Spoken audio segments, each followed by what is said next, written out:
First thing I came out, I download all the dating app. Yes. Because after separation, then in and out of prison, then the moment I came out, I went to a halfway house. I lonely ma.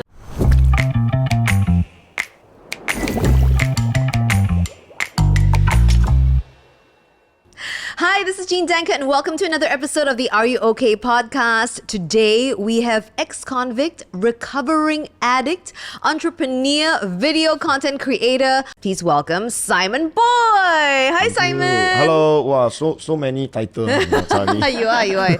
And of course, we've also got Jeannie Chu, our clinical psychologist, who's gonna give us some tips on mental wellness. Yes, Jeannie? Yes. Hi. Thank you and welcome. Thank you. First thing, I know you're a video content creator. You also got a lot of clients right now. I just want to know what you've been busy with lately. No, we got a lot of clients. I'm still looking for a lot of sponsorship.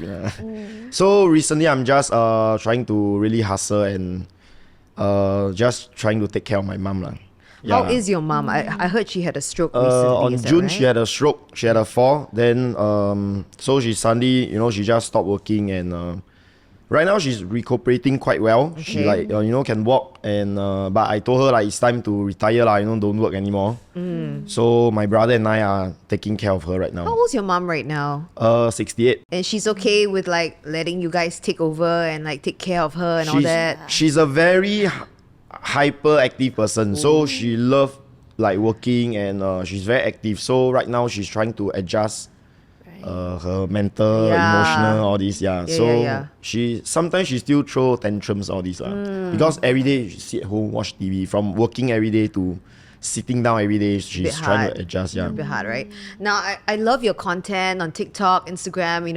You're very, very motivational. I feel like all the stuff that you talk about, you're very open about your past, being an ex-convict and all that. I want to know what happened in the first place. How did you land up in prison in the first place? My first imprisonment was 2015. It was a assaulting case. Okay. So back then I was very high on drugs, and under the influence of drug I was pretty violent. So I mean, most of us, I would say, we all have a temper inside, a demon inside, and when we are on drugs, we just couldn't control at all. So, and to think back, I feel that it's because I was quite aimless in my direction in life. So I have nothing to look forward, and I feel that this is the root of why I was always quite angsty. I'm never satisfied with life, angry person. So I was under influence of drugs, and even if it's a small thing, I will flew into a rage. So I assaulted the victim, and I feel that it was one of my regret in life, to be honest, because the consequence, the injury was pretty bad. Okay. And fast forward, at some point, I think you were in and out of prison for a bit, right? For a couple of years. So 2015 I went in, 2016 I came out, 2017 I went in, 2019 I came out, and I relapsed. So 2019 I went straight to a Christian halfway house. I was trying to stop drugs because during then I was going through a separation, and I knew that drug is the reason of why I'm going through a second divorce separation. Okay. So I hate this drug so much, but yet I'm so addicted. I cannot stop. And every single time when I go and take, I feel very, very depressed. Right? I really hated myself. So I went to a suicidal phase during then. So I thought, wow, how come nothing can help me? Until I remember this testimony about Jesus. So it's a drug addict recovery process. So he shared about Jesus. Then I thought, what is Jesus real or not? I come and test you. Is Jesus? Then I really receive a lot of comfort. Wow. Yeah. Even though so doesn't mean you believe in Jesus, you don't need to go prison. You still go to prison after when you go and make mistakes. So 2016, I believe in Jesus. Yes, amen. 2017, I go prison.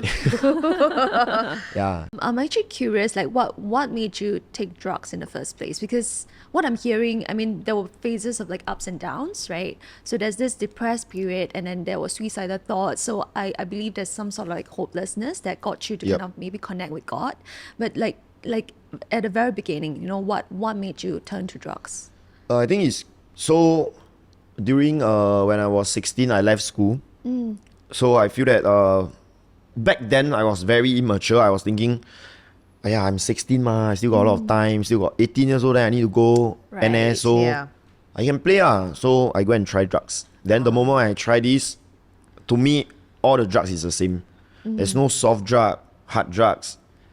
So the moment I try, I fall all the way spiraling down into drugs. Yeah. So it was out of curiosity, and then you kind of felt that you want to play around. Yep. Was that what started it?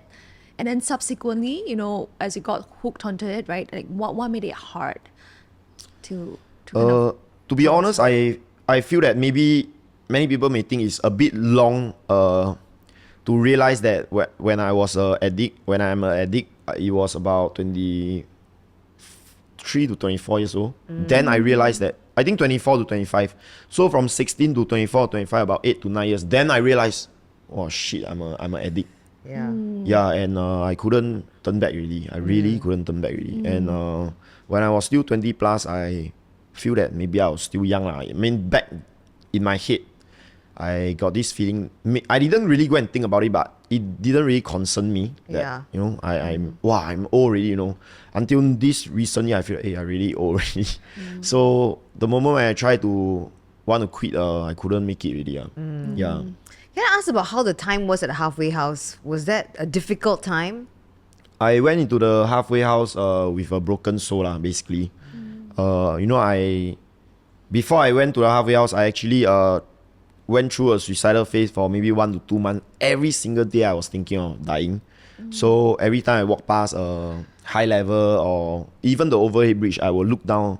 I will try to tell myself, hey, can I jump down from here and things like that. Yeah, it's very unhealthy So I honestly, I have height phobia. Thank God, I have height phobia, so I didn't dare to jump down. But one day I went to the toilet and I saw this bleach that my mother used to wash the floor, and I took the bleach out and I drank a lot. Oh my God. And I assumed that you would die, because you watch show and movie, so keep on gobbling down and I keep on vomiting. So bleach is so disgusting, when the moment you drink it, right, you swallow and you will definitely puke it out yourself. And then it was after about 5 to 6 months of every single day on drugs. So my body is already physically very weak. Yeah. And I vomit. So I went to my room and I was so tired and told myself, maybe I can go and sleep. And I will just pass away like a few of my friends who pass away in their sleep on drugs. Yeah. Simon, oh my God, so sad. Yeah, I really went through a quite broken phase. But so I really did make a prayer. Why am I so quite staunch in God is because I really made a prayer during then. I say, Jesus, I know taking my own life is a sin, so please forgive me, I don't want to go to hell. And amazingly, 2 hours later, I woke up feeling nothing, no discomfort at all. Wow. Then I share with my church friend and they say, Simon, you really need to save your life. You need to go to a halfway house. So I checked myself into a halfway house and everybody was so welcoming. Because we are on drugs, every single time we call friend, hey, you got $20, you got $50. Everybody is scared. Everybody is like, wow, this guy called, don't pick up already. And if not, you will flew into a rage towards them, even when they did nothing wrong. So basically, I have not much friends. And when I went to a halfway house, everybody is like, hey, welcome, brother. Hey, come, let me pray for you. Hey, brother, you got pants or not? You got shorts or not? You got t-shirt or not? You see this one you can wear or not?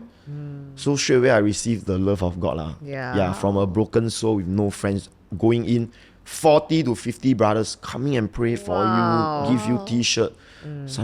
We cannot give you money because you're still not very stable, but we'll buy you food. What do you want to eat and things like that? Yeah. It sounds like the support system actually helped. Very strong. Right. I'm also wondering, right, besides the support that you get when you got into halfway house, what else did you get out there that helped you? So, like I shared just now, my whole life, honestly, I didn't have an aim or direction in life. And when I wanted to have a change in life, it was 30 plus years old, and I feel that it's a bit slower and lag behind really. So, I couldn't study anymore because I really couldn't catch up really. Not that I don't want to go and study, but I really couldn't catch up. Like, when I tried to study, I didn't understand it at all really. And I feel that I want to change, but there's no way that I can change. I don't know my direction. I didn't have a mentor journeying with me and things like that. So the moment when I went in, after 1 to 2 months, I was starting to recover mentally. And my mentor actually shared with me, Simon, what do you want to do in life? I said, I don't know. So they sat me down and they really work out my life with me, with a plan. They say, what is your desire and things like that. I say, maybe I love to do meaningful stuff lah, because I feel that I couldn't earn money already. But I need a meaningful job at least. So they sat me down and they say, how about social work?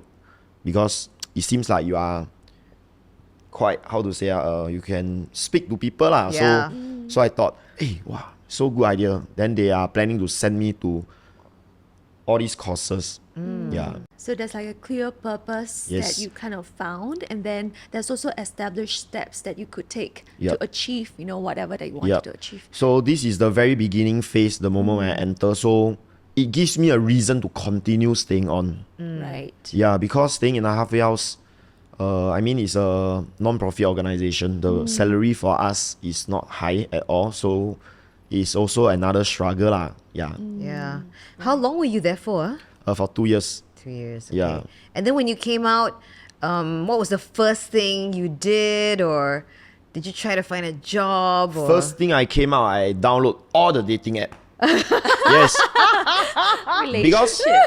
Because after separation, then in and out of prison, then the moment I came out, I went to a halfway house. I lonely ma. I'm a broken. No, it's real. I'm a broken soul so the first thing I go and download all the app. It's not sponsored, but I download Tinder, OkCupid, Coffee Meet Bagels, Bumble. Did you go on a lot of dates? Like right immediately? Guys, this is very funny. I actually met a secondary school teacher and a kindergarten teacher. Then the third person I met is my current girlfriend. So Simon Girl. Yeah, Simon Girl, yes. That's your girlfriend. Well, tell us, she was quite instrumental, I think, in helping you set up your social media thing and all that. Can you tell us a bit about that?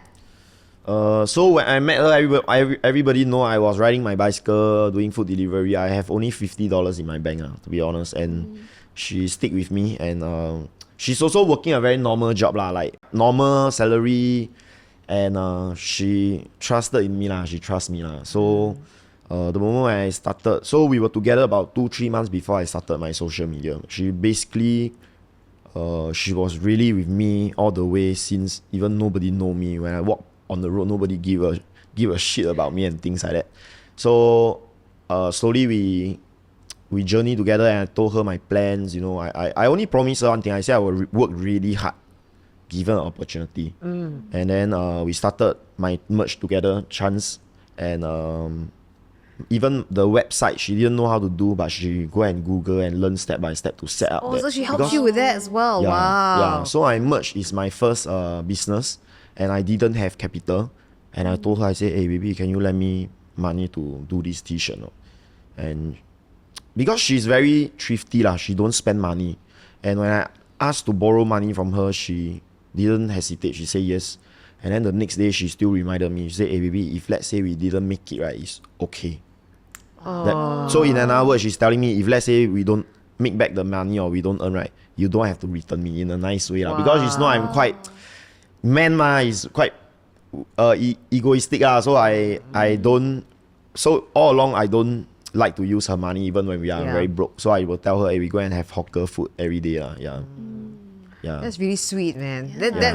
That's someone like, okay lah, she's got my back, man. So that's why no choice. I have to start with her already. Do you guys also do content together as well? Yeah. So at the very beginning phase, when I'm recording at home, I'm also quite awkward. I don't know why lah, because it's just.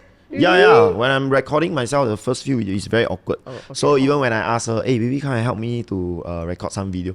Then you can see she's also like very awkward. But now no. Well, now she will tell me, hey baby, no, we do like that. Wow. Then she got the action. That's what it is. She helped me shoot a lot of videos. Yeah. So it sounds like, again, that I think that it sounds like support is important to you. And what you're receiving from your current girlfriend is unconditional support. Yeah. That's very different from conditional support. Yeah. Like, no So- matter what happens, it's okay. Like, Yeah, she's it's kind okay. of like, she's like, it's still there. okay. There's that trust. I'm very curious because she was willing to lend you money the first 2 to 3 months, right? Yep. Like, where did that trust come from? What do you think? I think it's a build up trust and a relationship, because since the beginning, right, I always ask her to eat hawker food. We really literally eat hawker food for many months, and it's really cai peng every single day. And sometimes she's bored lah, so she said, "Hey, maybe can we go and eat like can be any restaurant, Din Tai Fung or anything." Yeah. I say no lah. She said, "Never mind, I can pay." I say don't want. I say I cannot let a woman pay for my food. You understand? Not?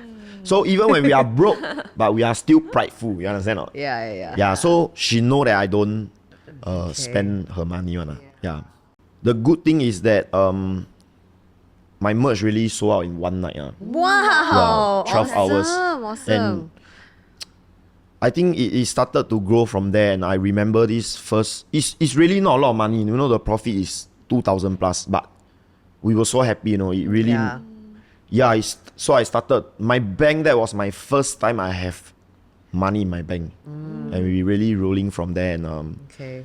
even my phone, so back then I got into a TP case, 2021, it was quite viral. And my phone was under investigation. So I didn't have a phone, and I really started my TikTok journey. Yeah. So the first thing when she bailed me out, I came out of the police station and I asked her, hey, what to do now? It was my first thing in my life that I got something to look forward, my content. I said, it's okay, we'll go and buy a phone. Yeah, and she signed a phone for me. I told her, I don't want you to pay lah. You sign for me on credit term, then I will pay. So I think the trust built from there, and I always pay her lah. That's solid. That's really great. You have a solid support system in her. Yeah. I mean, that's God sent, I think. Amen. Amen. Yes. Can I ask how this? I mean, I know that you had 2 divorces before. Yep. And in comparison, like, what do you think is the difference in the way you're handling this relationship and those other 2? Was there a marked difference? Very different.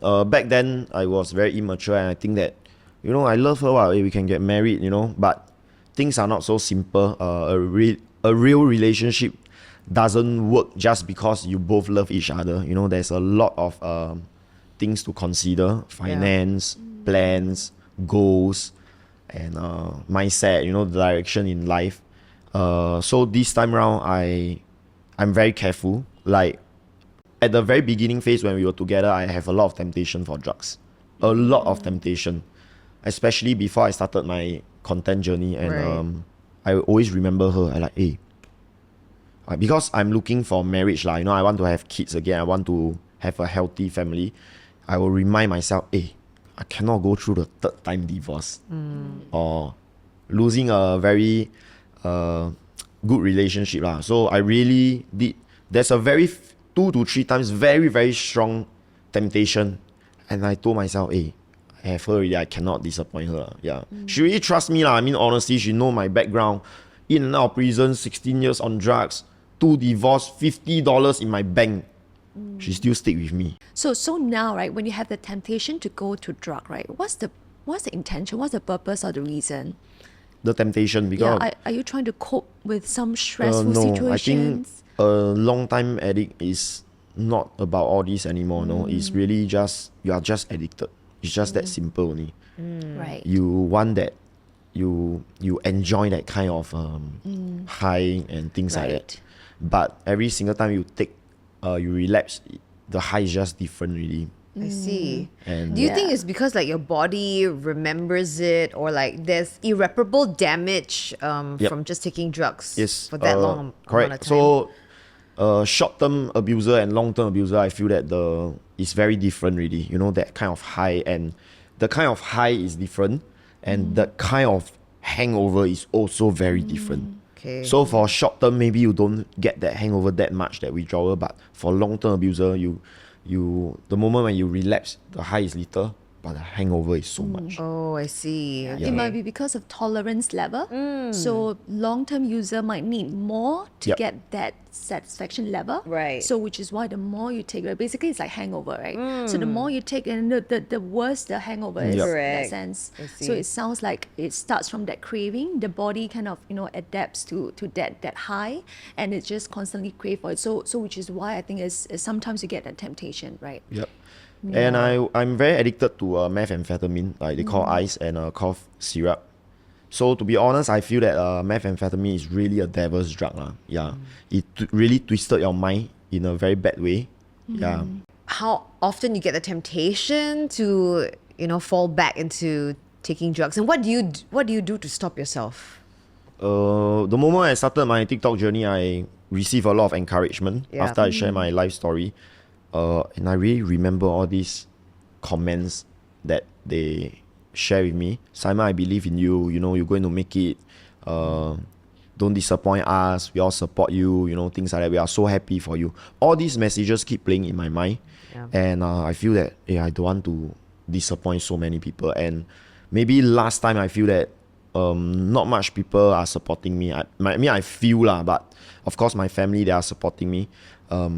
So I easily gave in to the temptation, and maybe I also took advantage of my mom's and my family's trust and things like that and love. But when I realized that, how come all these strangers, they are supporting me, and I always kick it away with all these messages. Yeah. Yeah. Isn't that amazing? Because a lot of people always say like, social media sometimes is like so negative, right? But in a sense that it really helped you, it really, really sort of saved you in a way, right? Yeah, I of course there are a lot of haters lah, but out of 100 messages, maybe there are 3 to 5 haters. Okay. And sometimes we are so affected by that 3 or 5. Yeah. But we've forgotten about the 95 Correct.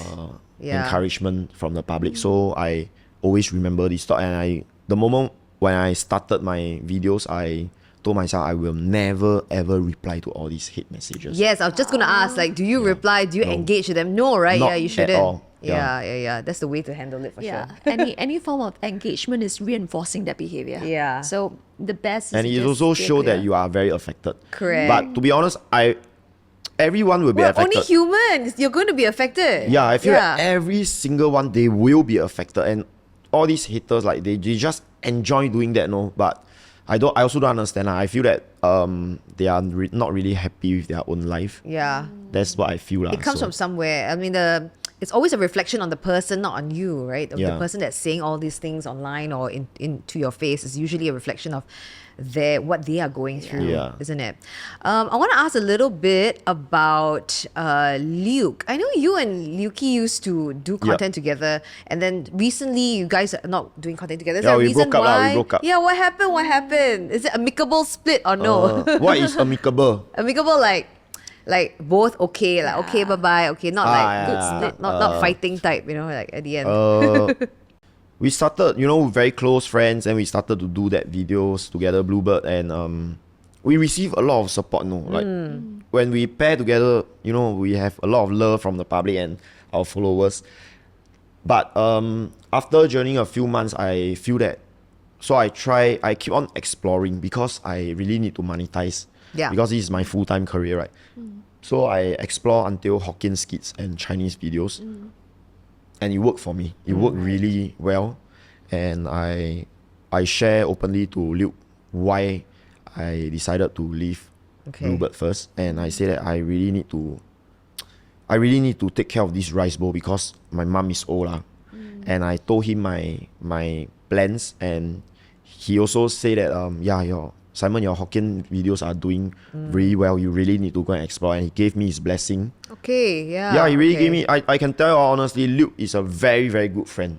Yeah, he's a naughty boy, but he's a very, very good friend. Yeah. Yeah. That's awesome. And every single time, right now, whenever I see him, he always casually tell me like, Simon, I see you doing well. I'm very, very happy. Wow. And you really can sense it. He's a brother happy. for life. Yeah, really. That's great. Will you all ever work together again? I don't know, in the future maybe? So our podcast is the thing that worked really well. And I did told him, I said, hey, maybe 1 to 2 years later, we should make a comeback Yeah, why not? But why 1 to 2 years? Keep your wait a while, then you're excited. So when we come back, you're boom. Understand or not?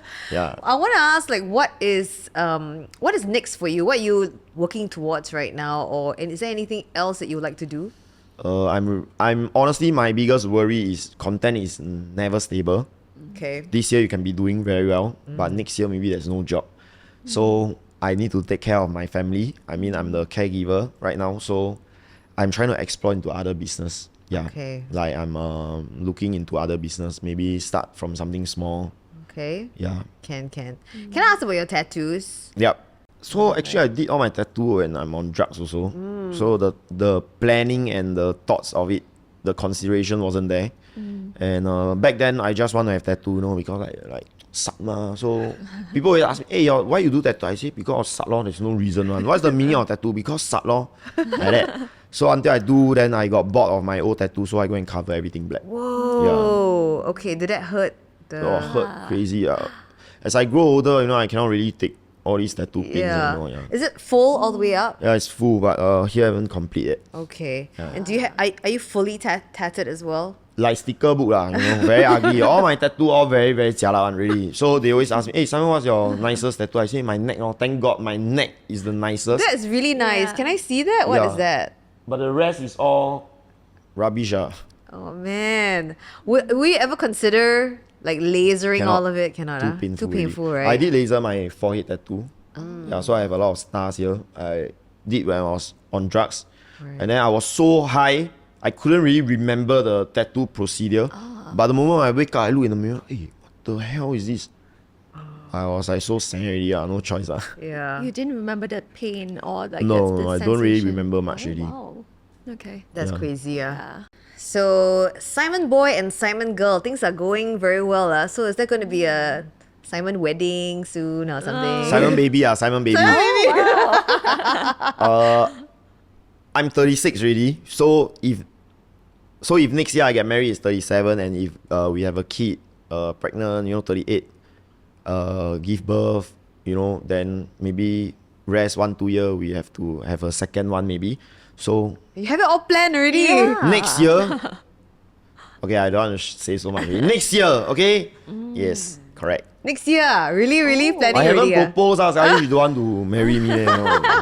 It can happen here now. You can do the. But no, I think she can't want to marry because now I got work already ma. Now I got something already ma. You don't want then don't want right now. Next year I really planning is next. Okay. My own planning my own planning. Okay. I haven't proposed. Yeah. Okay, but of course, if there's like somebody who wants to sponsor a wedding, please go ahead and get in touch with Simon, and I could have a really nice wedding. Yeah, the small one no need but the wedding banquet if you all can sponsor. Yeah. But wait, let me ask Jean and Jenny, you will come to my wedding or not? If we are You tell the invited, followers now. Why not? if we're invited, yes. If you all never come, I will trend you all. Wow. Yes. No, I will be there. If you say we're invited, we are going to be there for sure. Okay, 100%, yes. Okay. Yes. Yeah, you have it here on video. Yes, I will cut this part out. So I hear that you're very much into feet. Is that your thing? Is that your thing? Hey. Sorry, the camera is on. I cannot really look. So, yeah, it's normal. I mean, feet are okay. Yes. I No, like what it. is it? What is it about feet? I want to know. Hey, I realize it's the most searched category. Really? Right now. See, I'm wearing like transparent one for you. Okay, I just see for y'all so I can go into this topic. Yeah, I don't know since young. Really? Yeah. So it's a thing. It's a big thing. So when you meet a girl, it's the first thing you look at is her feet. Wow, it really very important. Yeah. So if I would prefer a normal looking girl with a very nice feet than a very very hot girl but the feet like. Are you serious? Yeah, serious. Okay, I have to ask. I want to know what is like nice feet. You know, like I don't know. I think the what do you like? What is a the preference? toenails or Oh, must be manicured, is it? sexy. So there's a lot of category lah. I mean, what color is different category. Neon color, highlighter green, highlighter yellow, highlighter. So all this is a very sexy color. So ladies, if you want to seduce guys, you must use this nail polish. Okay. Neon green, huh? I just giving y'all some tips. Okay. Yeah, y'all don't have to thank me. I love But that. I never go and touch all these. So last year I see a lot of news. All the feet crime, Last year, yeah. Oh, is it? There was a lot of feet It's a crime. feet crime, yeah. my God. Last year. Didn't know why also. Yeah. I love that. That's really Yeah. funny. But Jean, your feet quite nice. Yeah. Oh, is it? Oh, Okay, wow. Oh, thanks, he has thanks. already I seen. purposely wore transparent for you so you can see yourself. I never see it. Interesting. Yeah. Wait, let's find out a little bit about is Yeah. feet fetishes like a thing and yeah. It's normal, right? It Jean, is, yes. it is normal or not, it's not up to me to say. Okay. Right? But yes, there are people with like foot fetishes, and then, so the brain has kind of like a map, okay? So different parts of the body are mapped onto the brain. Okay. Right? And feet is actually just beside genitals. So sometimes, when there's kind of firing of like electric signals to the brain, and then it fires into the genital or the feet part, it can cross. Oh, because it's so kind of close. It's so close. So That's why. maybe that's why. Maybe. I'm not sure. For you, So I'm normal. I'm not sick. No, you're not. I'm not here to judge. You're not. But Yeah. she don't dare to say no. But as long as, some people like it. Some Yeah. people liked it. And it's common to have it's common in the sense, I do see people Yeah. with foot fetish. Is it a guy thing for the girls, or do girls also like to look at feet? Do you know what I mean? I don't know. That's a very good question. Right. But from my experience, most of them are men. I Men? wonder whether there's No, because the girls, they don't dare to be honest. They always tell lies. Correct. maybe. Well, I don't know. I don't know about feet. I mean, Jeannie, feet naturally is not my thing. But I do like nice forearms. Yeah. Like forearms Same, are kind of of like a course. nice thing, Yeah. right? You see, so Yeah. But y'all do pedicure because y'all think it's nice, what? So it's the same thing, correct or not? The reason might be different. Maybe we just want to cover the like all the nails and Yeah. all But this. y'all can tell Jean to stop moving her legs, or not? Because I cannot really focus. Yeah. I didn't realize I was doing that. I'll stop right now. Well, thank you so much, Thank you, Simon, guys. for coming on, being open with us. We wish you all the best for everything. Thank you. I will continue to do my best and I won't disappoint y'all. All right. Thank you for Thank being you. on today. Thank you. Thank you guys for Jean. watching. Thank you, Jenny. Thank you.